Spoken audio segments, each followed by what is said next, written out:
ഇഗ്നോയിൽ public administration വിഷയത്തിൽ എത്ര കോഴ്സുകൾ പഠിക്കാനുള്ളത് നോക്കാം. നിലവിൽ 3 കോഴ്സുകളാണ് പഠിക്കാനുള്ളത്. 2 ഡിഗ്രി കോഴ്സുകളും ഒരു മാസ്റ്റർ ഡിഗ്രി കോഴ്സുമാണ് പഠിക്കാനുള്ളത്. അതിൽ BA-PA-H എന്ന് പറയുന്ന ഈ ഒരു കോഴ്സ് ഹോണേഴ്സ് കോഴ്സ്, അതായത് പബ്ലിക് അഡ്മിനിസ്ട്രേഷൻ എന്ന വിഭാഗത്തിൽപ്പെടുന്ന ഒരു ഡിഗ്രി കോഴ്സാണിത്. BA-FPA bachelor of arts in public administration എന്ന് പറയുന്ന ഈ ഒരു ജനറൽ കോഴ്സ് 4 ഇയർ കോഴ്സാണ്. ഇത് അപ്ഡേറ്റ് ആവാത്തതുകൊണ്ട് അവിടെ 3 ഇയർ ഇപ്പോഴും കാണിക്കുന്നത്. 4 ഇയർ കോഴ്സാണ്. 3 ഇയറിൽ നിങ്ങൾക്ക് എക്സിറ്റ് ചെയ്യാനുള്ള ഓപ്ഷൻസ് ഉണ്ട്. MPA എന്ന് പറയുന്ന മാസ്റ്റർ ഓഫ് ആർട്സ് ഒരു PG കോഴ്സാണ് പബ്ലിക് അഡ്മിനിസ്ട്രേഷനിലുള്ളത്. അപ്പോൾ നമുക്ക്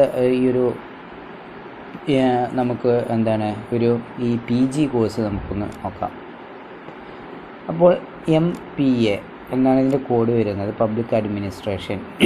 ഇതൊരു വീട്ടിലിരുന്ന് പഠിക്കാവുന്ന ഒരു കോഴ്സാണ്. ഓക്കെ, ഇതൊരു ഡിസ്റ്റൻസ് ലേണിംഗ് ആണെന്ന് വെച്ചാൽ നിങ്ങൾക്ക് വീട്ടിലിരുന്നോ ജോലി സ്ഥലത്ത് നിന്നുകൊണ്ടോ എവിടെ നിന്നും എടുക്കാം. ഇതിൻ്റെ അഡ്മിഷൻ മുതൽ കോഴ്സ് കംപ്ലീറ്റ് ആവുന്നത് വരെയുള്ള എല്ലാ പ്രോസസ്സുകളും നമ്മൾ ചെയ്യുന്നത് ഓൺലൈനായിട്ടാണ്. ആരും സെൻറ്ററിൽ പോവേണ്ട ആവശ്യമില്ല. അപ്പോൾ നിങ്ങൾക്ക് അസൈൻമെൻറ്റ് സബ്മിറ്റ് ചെയ്യാൻ അല്ലെങ്കിൽ നിങ്ങളുടെ അസൈൻമെൻറ്റ് സബ്മിറ്റ് ചെയ്യാൻ, പ്രൊജക്റ്റ് സബ്മിറ്റ് ചെയ്യാൻ അതല്ലെങ്കിൽ അതുമായി ബന്ധപ്പെട്ട സംശയ നിവാരണത്തിനൊക്കെ വേണ്ടിയിട്ടാണ് നിങ്ങൾക്ക് ഈ ഒരു സ്റ്റഡി സെൻറ്ററിലേക്ക് പോവേണ്ട ആവശ്യമുള്ളൂ. 90% നിങ്ങൾക്ക് പോവേണ്ട ആവശ്യം അസൈൻമെൻറ്റ് സബ്മിറ്റ് ചെയ്യാനല്ലാതെ ഉണ്ടാവാറില്ല. അപ്പോൾ നിങ്ങൾക്ക് ഇതൊരു ഡിസ്റ്റൻസാണ്. ഇതൊരു 2 ഇയർ ഡ്യൂറേഷൻ വരുന്നൊരു പ്രോഗ്രാമാണ്. മാക്സിമം നിങ്ങൾക്ക് 4 ഇയറാണ് വരുന്നത്. അതിനുള്ളിൽ കംപ്ലീറ്റ് ചെയ്യണം. ഇംഗ്ലീഷ്, ഹിന്ദി ഈ 2 മീഡിയത്തിൽ നിങ്ങൾക്ക് പഠിക്കാവുന്നതാണ്. എക്സാം എഴുതാവുന്നതാണ്. നിങ്ങളുടെ സ്പെഷ്യലൈസേഷൻ പബ്ലിക് അഡ്മിനിസ്ട്രേഷൻ എന്നായിരിക്കും സർട്ടിഫിക്കറ്റിൽ വരുന്നത്. ഓക്കെ, ഇതിൻ്റെ എലിജിബിലിറ്റി എന്ന് പറയുന്നത് ഏതെങ്കിലും ഒരു ഡിഗ്രി കോഴ്സാണ്.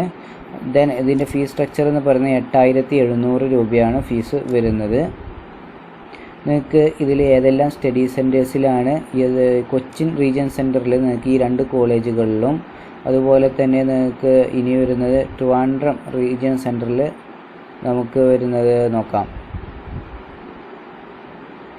ട്രിവാൻഡ്രം റീജിയൻ സെൻറ്ററിൽ ഈ ഒരു 5 സ്റ്റഡി സെൻറ്റേഴ്സിലുമാണ് ഈ കോഴ്സ് അവൈലബിൾ ആയിട്ടുള്ളത്. ഇനി നമുക്കുള്ളത് വടകര റീജിയൻ സെൻറ്ററിൽ ഏതെല്ലാമാണ് നോക്കാം. വടകര റീജിയൻ സെൻറ്ററിൽ ഈ ഒരു 3 സെൻറ്റേഴ്സിലാണ് സ്റ്റഡി സെൻറ്റർ ആയിട്ട് വരുന്നത്. അതായത് നിങ്ങൾ അസൈൻമെൻറ്റ് സബ്മിറ്റ് ചെയ്യാൻ ചെല്ലേണ്ട ഒരു സെൻറ്ററാണിത്. അതുപോലെ നിങ്ങൾ കോഴ്സ് കോർഡിനേറ്റ് ചെയ്യുന്നത് ഈ സെൻറ്റേഴ്സ് ആയിരിക്കും. എക്സാം നിങ്ങൾക്ക് ഇന്ത്യയിൽ ഏത് കോളേജുകളിലും ഈ പറയപ്പെടുന്ന അതിനേക്കാൾ അധികം ഉണ്ട് കോളേജുകളിലും നിങ്ങൾക്ക് എന്ത് ചെയ്യുക, എക്സാം രജിസ്റ്റർ ചെയ്യാവുന്നതാണ്. അവിടെ എക്സാം എഴുതാവുന്നതാണ്. ഇനി നമുക്ക് ഡിഗ്രി കോഴ്സുകൾ നോക്കാം. ബാച്ചിലർ ഡിഗ്രി ഇൻ ഹോണേഴ്സ് നമുക്ക് നോക്കാം. BA-PA-H ഇതൊരു ഡിസ്റ്റൻസ് ലേണിംഗ് പ്രോഗ്രാമാണ്. അതുപോലെ തന്നെ നിങ്ങൾക്ക് ഹിന്ദിയിലും ഇംഗ്ലീഷിലും ഇത് പഠിക്കാവുന്നതാണ്. അതുപോലെ തന്നെ 3 ഇയർ ആണ്. മാക്സിമം 6 ഇയേഴ്സാണ് വരുന്നത്. സർട്ടിഫിക്കറ്റ് പബ്ലിക് അഡ്മിനിസ്ട്രേഷൻ എന്ന് പ്രത്യേകം കാണിക്കും. ഇതിൻ്റെ എലിജിബിലിറ്റി എന്ന് പറയുന്നത് +2 ആണ് വരുന്നത്, അല്ലെങ്കിൽ ഒരു ഇക്വലൻ്റ്. 6000 രൂപയാണ് ഫീസായിട്ട് വരുന്നത്. രജിസ്ട്രേഷൻ ഫീയും ഡെവലപ്മെൻറ്റ് ഫീയും ഉൾപ്പെടെയാണ് 6000 രൂപ വരുന്നത്. കൊച്ചിൻ റീജിയൻ സെൻറ്ററിൻ്റെ അണ്ടറിൽ ഇത്രയും കോളേജുകളിൽ നിങ്ങൾക്ക് ഈ ഒരു കോഴ്സ് അവൈലബിൾ ആണ്. വടകര റീജിയൻ സെൻറ്ററിൻ്റെ അണ്ടറിൽ ഇത്രയും കോളേജസിലും ഈ ഒരു സ്റ്റഡി സെൻറ്ററായിട്ട് നിങ്ങൾക്ക് ഇത്രയും കോളേജുകളിൽ ഏതെങ്കിലും ഒന്ന് ചൂസ് ചെയ്യാൻ സാധിക്കും. നമ്മൾ നോക്കാൻ പോകുന്നത് ട്രിവാൻഡ്രത്താണ്. ട്രിവാൻഡ്രത്ത് ഇതുപോലെ ഇത്രയും കോളേജസിൽ നിങ്ങൾക്ക് എന്ത് ചെയ്യാം, സ്റ്റഡി സെൻറ്ററായിട്ട് സെലക്ട് ചെയ്യാം. ഇതിലേതെങ്കിലും നിങ്ങളുടെ വീടിനടുത്തുള്ള ചൂസ് ചെയ്താൽ മതിയാവുന്നതാണ്. അപ്പോൾ ഇതാണ് ഈ ഒരു കോഴ്സിനെ കുറിച്ചിട്ട് പറയാനുള്ളത്. ഇനി നിങ്ങൾക്ക് ഇതിൻ്റെ സബ്ജക്റ്റുകൾ ഏതെല്ലാമാണ് പഠിക്കാൻ വരുന്നത്, അതിനെക്കുറിച്ചുള്ള ഡീറ്റെയിൽസുകൾ അറിയാൻ നിങ്ങൾ എഡ്യൂഫിക്സ് അക്കാദമിയുമായിട്ട് ജസ്റ്റ് ഒന്ന് കണക്ട് ചെയ്താൽ മാത്രം മതിയാവും. ഓക്കെ, നമുക്ക് ഇപ്പോൾ കോഴ്സുകൾ ഏതെല്ലാമാണ് പഠിക്കാനുണ്ടാവുക എന്നുള്ളത് അക്കാദമിക് സൈഡ് നോക്കാം. BA-PAC 101 മുതൽ 104 വരെയാണ് ഫസ്റ്റ് ഇയറിൽ നിങ്ങൾക്ക് പഠിക്കാനുണ്ടായിരിക്കുക കോർ കോഴ്സായിട്ട് അഡ്മിനിസ്ട്രേഷൻ. പിന്നെ BEAE 181 അതുപോലെ BEGAE 182 ഇതായിരിക്കും നിങ്ങൾക്ക് ഉണ്ടായിരിക്കുക. അത് നമ്മൾ സെലക്ട് ചെയ്യണം അവിടെ കേട്ടോ. ഈ ഒരു കോഴ്സ് രജിസ്റ്റർ ചെയ്യുന്ന സമയത്ത് സെലക്ട് ചെയ്യണം. അതുപോലെ തന്നെ ഇലക്റ്റീവ് കോഴ്സുകളിൽ നിന്നും നിങ്ങൾക്ക് ഈ വരുന്ന കോഴ്സുകളിൽ നിന്നും ഏതെങ്കിലും 2 എണ്ണം നിങ്ങൾക്ക് ചൂസ് ചെയ്യാൻ പറ്റും ഫസ്റ്റ് ഇയറിൽ. അപ്പോൾ നിങ്ങൾ രജിസ്ട്രേഷൻ ചെയ്യുന്ന സമയത്ത് കൃത്യമായിട്ട് നിങ്ങൾക്ക് താല്പര്യമുള്ള സബ്ജക്റ്റുകൾ തന്നെ ചൂസ് ചെയ്യാൻ ശ്രമിക്കുക. അതുപോലെ തന്നെ സെക്കൻഡ് ഇയറിലോട്ട് വരുമ്പോൾ BA PAC 105 മുതൽ BPAC 110 വരെയാണ് ഉണ്ടായിരിക്കുക. പിന്നെ ഇതിൽ നിന്ന് നിങ്ങൾ എന്ത് ചെയ്യണം, 4 സബ്ജക്റ്റുകൾ നിങ്ങൾ എന്ത് ചെയ്യണം, ചൂസ് ചെയ്യേണ്ടി വരും. അങ്ങനെ ടോട്ടൽ 10 സബ്ജക്റ്റുകളായിരിക്കും നിങ്ങൾക്ക് പഠിക്കാനുണ്ടായിരിക്കുക. 4 എണ്ണം, ഇവിടെ 2 എണ്ണം, ഇവിടെ 2 എണ്ണം, അങ്ങനെ 4 സബ്ജക്റ്റുകൾ ഇലക്റ്റീവായിട്ട് ചൂസ് ചെയ്യണം. പിന്നെ തേർഡ് ഇയറിലോട്ട് വരുന്ന സമയത്ത്, ലാസ്റ്റ് ഇയറിലോട്ട് വരുന്ന സമയത്ത് നിങ്ങൾക്ക് ചൂസ് ചെയ്യാനൊന്നുമില്ല. ഇതെല്ലാം കമ്പൽസറി കോഴ്സുകളാണ്, ഇതെല്ലാം പഠിക്കാനുണ്ടാവും. ടോട്ടൽ 148 ക്രെഡിറ്റ്സാണ് നിങ്ങൾക്ക് ഈ ഒരു കോഴ്സിൽ ലഭിക്കാൻ പോകുന്നത്. ടോട്ടൽ 148 ക്രെഡിറ്റ്സാണ്. അപ്പോൾ നല്ല അടിപൊളി കോഴ്സാണ്. 148 ക്രെഡിറ്റ്സ് എന്ന് പറഞ്ഞാൽ UGC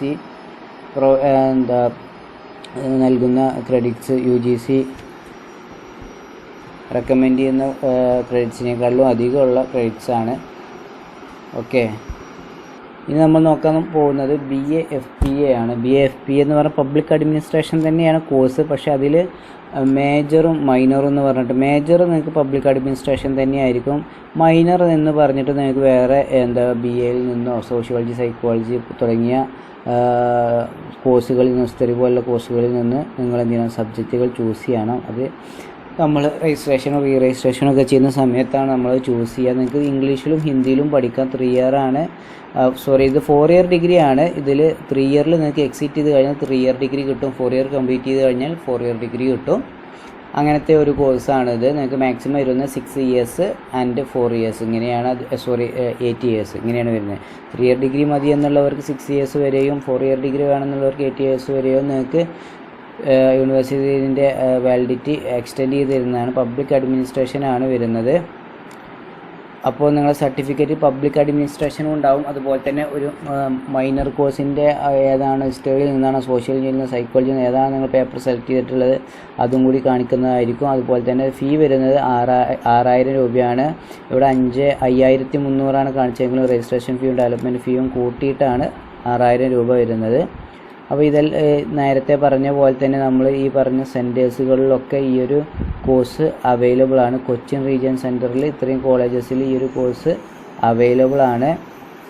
പിന്നെ വരുന്നത് നമുക്ക് വടകര റീജിയൻ സെൻറ്ററും അതുപോലെ തന്നെ ട്രിവാൻഡ്രം റീജിയൻ സെൻറ്ററുമാണുള്ളത്. വടകര റീജിയൻ സെൻറ്ററിൽ ഏകദേശം ഇത്രയും കോളേജസാണ് ഈ ഒരു കോഴ്സ് എടുക്കാൻ വേണ്ടിയിട്ട് സ്റ്റഡി സെൻറ്ററിൽ ആയിട്ട് അവൈലബിൾ ആയിട്ടുള്ളത്. അപ്പോൾ സ്റ്റഡി സെൻറ്റർ എന്താണ്, ക്രെഡിറ്റ്സ് എന്താണ്, അതുപോലെ തന്നെ അസൈൻമെൻറ്റ് എങ്ങനെ എവിടെ ആണ് സബ്മിറ്റ് ചെയ്യേണ്ടത് എന്നുള്ള വീഡിയോസൊക്കെ നമ്മൾ ഈ ഒരു ചാനലിൽ അപ്ലോഡ് ചെയ്തിട്ടുണ്ട്. ഒന്ന് ശ്രദ്ധിച്ചാൽ നിങ്ങൾക്ക് മനസ്സിലാവും. അതുപോലെ തന്നെ ട്രിവാൻഡ്രം റീജിയൻ സെൻറ്ററിൻ്റെ അണ്ടറിൽ ഇത്രയും കോളേജസുകളിലാണ് ഈ ഒരു കോഴ്സ് വരുന്നത്. അപ്പോൾ നിങ്ങൾ നിങ്ങളുടെ വീടിൻ്റെ അടുത്തുള്ള സെൻറ്റേഴ്സുകൾ തന്നെ തിരഞ്ഞെടുക്കുക. അപ്പോൾ രജിസ്ട്രേഷൻ ചെയ്യുമ്പോൾ കുറച്ച് കാര്യങ്ങൾ നിങ്ങൾ ശ്രദ്ധിക്കേണ്ടതുണ്ട്. അപ്പോൾ രജിസ്ട്രേഷൻ ചെയ്യുവാനും അതുമായി ബന്ധപ്പെട്ട കാര്യങ്ങൾ അറിയുവാനും വേണ്ടിയിട്ട് എഡ്യൂഫിക്സ് അക്കാദമിയുടെ നമ്പറുമായിട്ട് കണക്ട് ചെയ്യുക. പുതിയ കോഴ്സിൻ്റെ വിവരങ്ങൾ അറിയാൻ വേണ്ടിയിട്ട് നമ്മുടെ ചാനൽ സബ്സ്ക്രൈബ് ചെയ്യുക. നമ്മുടെ യൂട്യൂബ് ചാനൽ, നമ്മുടെ വാട്സപ്പ് ചാനലിൽ നിങ്ങൾ ഫ്രീ ആയിട്ട് ലോഗിൻ ചെയ്യുക. അപ്പോൾ നിങ്ങൾക്ക് ഇഗ്നോയുമായി ബന്ധപ്പെട്ട കൂടുതൽ അപ്ഡേറ്റ്സോ അതിൻ്റെ PDF പോലെയുള്ള കാര്യങ്ങളോ അതിൻ്റെ മെറ്റീരിയൽ പോലെ കാര്യങ്ങളോ നമ്മൾ ഷെയർ ചെയ്യുന്നതാണ്. നിങ്ങൾക്ക് ഫ്രീ ആയിട്ട് അത് ലഭിക്കുന്നതാണ്. അതിനുവേണ്ടി നമ്മൾ ഗ്രൂപ്പിൽ ജോയിൻ ചെയ്യാവുന്നതാണ്.